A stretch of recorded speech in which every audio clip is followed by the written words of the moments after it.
آپ ہادیہ ای میگزین مضمون کی آڈیو ریڈ آؤٹ سماعت کر رہے ہیں۔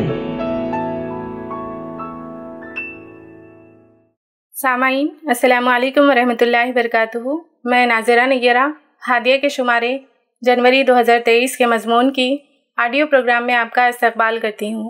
آئیے ہم اس کا آغاز ہادیہ کے زمرے النور میں درس قرآن سے کرتے ہیں، جس کا عنوان ہے توبۃ نصوحا، اور اس کی رائٹر ساجدہ منور فلاحی ہیں۔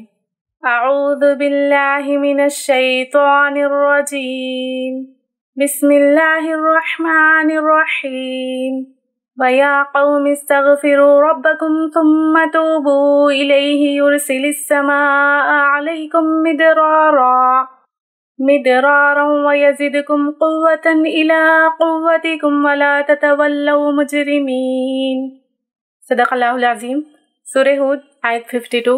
اور اے میری قوم کے لوگو، اپنے رب سے معافی چاہو، پھر اس کی طرف پلٹو، وہ تم پر آسمان کے دہانے کھول دے گا اور تمہاری موجودہ قوت پر مزید قوت کا اضافہ کرے گا۔ مجرموں کی طرح منہ نہ پھیرو۔ بشر ہونے کے ناطے ہم تمام سے کہیں نہ کہیں غلطیاں سرزد ہو جاتی ہیں۔ بسا اوقات ہم اپنے مقصد تخلیق سے بھی غافل ہو جاتے ہیں۔ فرائض و واجبات بھی ہم سے چھوٹ جاتے ہیں، منہیات میں ملوث ہو جاتے ہیں، کیونکہ ہم انسان خطا کار ہیں۔ اس وجہ سے ہم سے غلطیاں و کوتاہیاں ہوتی ہی رہتی ہیں۔ چنانچہ جس طرح سے خدا نے ہماری تخلیق کی ہے، ہمیں زندہ رکھنے کے لیے ہوا، غذا، پانی اور دیگر اسباب زندگی مہیا کیا ہے، اسی طرح سے اللہ سبحانہ و تعالیٰ نے ہماری روحانی زندگی کی سرسبزی و شادابی کا بھی مکمل بندوبست کیا ہے۔ اللہ سبحانہ و تعالیٰ نے صرف یہ نہیں کہا ہے کہ نیکوکار جنت میں جائیں گے اور گنہگار جہنم میں ڈال دیے جائیں گے، بلکہ جب ہم قرآن اور حدیث کا مطالعہ کرتے ہیں تو اس سے ہمیں یہ سبق ملتا ہے کہ بندے نے کتنے ہی بڑے گناہ کیوں نہ کیے ہوں، لیکن جب اسے اپنے گناہ کا احساس ہو جائے تو اس سے نکلنے کا راستہ بھی اللہ سبحانہ و تعالیٰ نے بتایا ہے۔ فرائض و واجبات سے غفلت ہو یا منہیات کا ارتکاب، سب کا حل اسلام میں موجود ہے۔ وہ حل ہے توبہ و استغفار۔ اللہ سبحانہ و تعالیٰ نے اپنے محبوب بندوں کی تعریف یہ نہیں فرمائی کہ ان سے گناہ صادر نہیں ہوتے، بلکہ جو اللہ کے محبوب بندے ہیں گناہوں کے صدور پر توبہ و استغفار کرتے ہیں۔ اس کی تشریح ہمیں اس حدیث میں ملتی ہے جو ابن ابی حاتم نے زرہ بن حبیش کے واسطے نقل کی ہے۔ وہ کہتے ہیں کہ میں نے حضرت ابی بن کعب رضی اللہ تعالیٰ عنہ سے توبہ نصوح کا مطلب پوچھا تو انہوں نے کہا کہ میں نے رسول اللہ صلی اللہ علیہ وسلم سے یہی سوال کیا تھا۔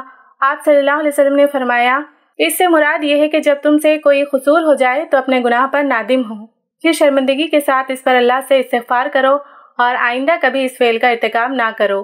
یہی مطلب حضرت عمر رضی اللہ تعالیٰ عنہ، حضرت عبداللہ بن مسعود رضی اللہ تعالیٰ عنہ اور حضرت عبداللہ بن عباس رضی اللہ تعالیٰ عنہ سے بھی منقول ہے۔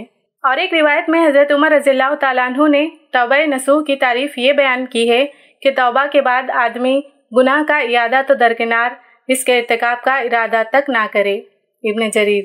حضرت علی رضی اللہ تعالیٰ عنہ نے ایک مرتبہ ایک بدو کو جلدی جلدی توبہ و استغفار کے الفاظ زبان سے ادا کرتے سنا تو فرمایا یہ توبۃ الکاذبین ہے۔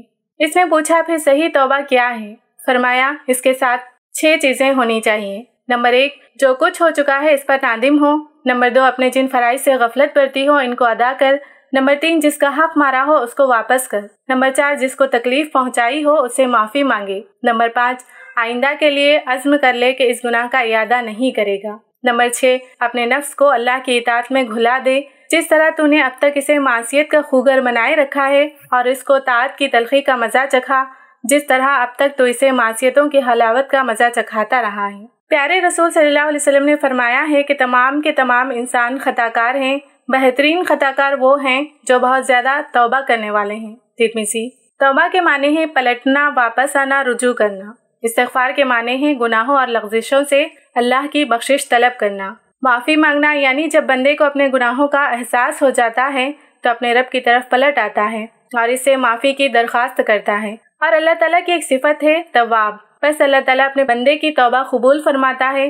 توبہ ایک مومنانہ صفت ہے اور توبہ نہ کرنا شیطانی صفت ہے، کیونکہ جب حضرت آدم علیہ السلام سے خطا ہوئی، آپ نے شجر ممنوعہ کا پھل کھا لیا، لیکن آپ علیہ السلام کو فوراً پشیمانی ہوئی اور اپنے رب سے معافی مانگ لی۔ اللہ رب العزت نے فرما دیا، اللہ سبحانہ و تعالیٰ نے شیطان کو آدم علیہ السلام کے سجدے کا حکم دیا، اس نے جھکنے سے انکار کیا۔ اللہ تعالیٰ کے حکم کا انکار شیطان کی غلطی تھی، وہ اپنی غلطی پر اڑ گیا اور مختلف دلائل دینے لگا کہ میں برتر ہوں اور آدم کمتر ہے۔ اسی طرح اس نے تکبر کیا، چنانچہ تکبر شیطانی صفت ہے اور توبہ انبیاء اور نیکوکاروں کی صفت ہے۔ جب آپ صلی اللہ علیہ وسلم خود بھی دن میں 70 بار اور 100 بار توبہ و استغفار کیا کرتے تھے، انبیاء کرام خود بھی توبہ و استغفار کا اہتمام کیا کرتے اور اپنی قوموں کو بھی توبہ کی دعوت دیتے تھے، جس کی مثال قرآن کے اندر متعدد مقامات پر ملتی ہیں۔ ہود علیہ السلام نے اپنی قوم سے کہا، اے میری قوم کے لوگو، اللہ سے استغفار کرو، اپنے گناہوں کی معافی مانگو، اس معافی کی وجہ سے اللہ تعالیٰ تم پر موسلا دھار بارش برسائے گا جو نفع بخش ہوتی ہے، تمہیں قوت پر قوت عطا کرے گا۔ سورہ ہود آیت 52۔ حالانکہ انبیاء علیہ السلام تو سراپا معصوم اور گناہوں سے پاک ہوتے تھے، پھر بھی کثرت سے توبہ و استغفار کا اہتمام کیا کرتے تھے، اور آج ہمارا حال یہ ہے کہ پورا معاشرہ گناہوں میں ملوث ہے۔ جھوٹ، زنا، قتل و غارت گری، رشوت و بے ایمانی کا دورہ ہے، جس کے نتیجے میں اللہ تعالیٰ کی جانب سے آزمائش اور عذاب کی مختلف شکلیں ظاہر ہو رہی ہیں، کیونکہ اللہ سبحانہ و تعالیٰ کا فرمان ہے، اور تم پر جو مصائب آتے ہیں وہ تمہارے ہی کرتوتوں کا نتیجہ ہے، اور خدا تو بہت سی خطاؤں سے درگزر کرتا رہتا ہے۔ سورۃ الشورى آیت 30۔ بندوں کی خطاؤں پر تنبیہ کے لیے اللہ سبحانہ و تعالیٰ چھوٹے چھوٹے عذاب نازل کرتا رہتا ہے، تاکہ خواب غفلت میں پڑے ہوئے لوگ چوکنا ہو جائیں اور اپنے رب کی طرف رجوع کریں۔ آج ہم دیکھ رہے ہیں کووڈ-19 کی شکل میں ایک طرح سے عذاب مسلط کر دیا گیا ہے، ہر انسان پریشانیوں کا شکار ہے۔ ایسی صورتحال میں لازم ہے کہ ہم اپنے رب کی طرف رجوع کریں، ایسی توبہ کریں کہ گناہوں کا تصور بھی ہمارے دل و دماغ میں نہ آئے، نہایت خلوص اور صدق قلب کے ساتھ توبہ کریں، ایسی توبہ جس کے لیے قرآن کے اندر توبۃ نصوحہ کا لفظ آیا ہے۔ فرمان باری تعالیٰ ہے، اے مومنو، خدا کے آگے سچی اور خالص توبہ کرو، امید ہے کہ تمہارا پروردگار تمہارے گناہوں کو تم سے دور فرما دے گا۔ سورۃ تحریم آیت نمبر 8۔ توبۃ نصوحہ کے 4 اجزاء ہیں۔ نمبر 1، انسان واقعی اپنے گناہ پر نادم ہو۔ نمبر 2، آئندہ گناہ سے بچنے کا عزم رکھے۔ نمبر 3، اپنی زندگی کو سدھارنے میں پوری طرح منہمک ہو جائے۔ نمبر 4، اگر کسی بندے کی حق تلفی کی ہے تو اس کا حق ادا کرے اور اس سے معافی مانگ لے۔ توبہ و استغفار کے فضائل۔ نمبر 1، توبہ کرنے والے لوگ اللہ کے محبوب بندے بن جاتے ہیں۔ نمبر 2، توبہ کرنے والوں کی خطائیں بخش دی جاتی ہیں۔ نمبر 3، غم اور پریشانی سے نجات ملتی ہے۔ نمبر 4، تنگ دستی دور کی جاتی ہے۔ نمبر 5، ایسی جگہ سے رزق عطا کیا جاتا ہے جہاں سے بندے کا گمان بھی نہ ہو۔ نمبر 6، استغفار کی کثرت سے بہترین بارش کا نزول ہوتا ہے۔ نمبر 7، دل سیاہ ہونے سے محفوظ ہو جاتا ہے، جس کے متعلق پیارے رسول صلی اللہ علیہ وسلم نے ارشاد فرمایا ہے، جب بندہ کوئی گناہ کرتا ہے تو اس کے دل پر ایک سیاہ نقطہ پڑ جاتا ہے، اور جب وہ نادم ہو کر اپنے گناہوں سے توبہ کرتا ہے تو دھبا صاف ہو جاتا ہے۔ اگر بندہ پھر گناہ کر بیٹھے تو اس میں اضافہ کر دیا جاتا ہے، یہاں تک کہ وہ پورے دل پر چھا جاتا ہے۔ چنانچہ زندگی کے جس حصے میں بھی گناہوں پر شرمساری اور ندامت کا احساس ہو، اسے خدا کی توفیق سمجھتے ہوئے توبہ و استغفار کرنا چاہیے۔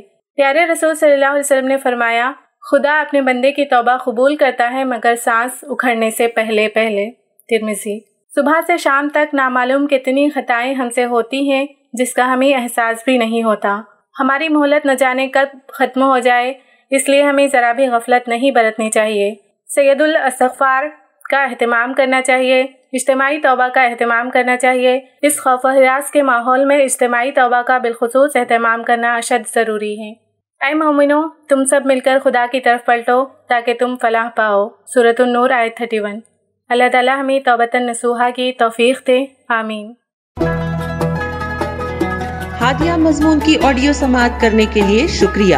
امید ہے کہ آپ کو پسند آیا ہوگا۔ ہمیں آپ کے مشورے کا انتظار رہے گا۔ اپنا مشورہ، تبصرہ اور مضامین editor@hadia.in پر ارسال کریں، اور ہادیہ ای میگزین کے مضامین کو پڑھنے کے لیے ویب سائٹ www.hadia.in سبسکرائب کریں۔ انشاءاللہ ہم اگلے ہادیہ ای میگزین کے شمارے سے دلچسپ مضامین کی آڈیو لے کر حاضر ہوں گے۔ تب تک کے لیے اجازت، اللہ حافظ۔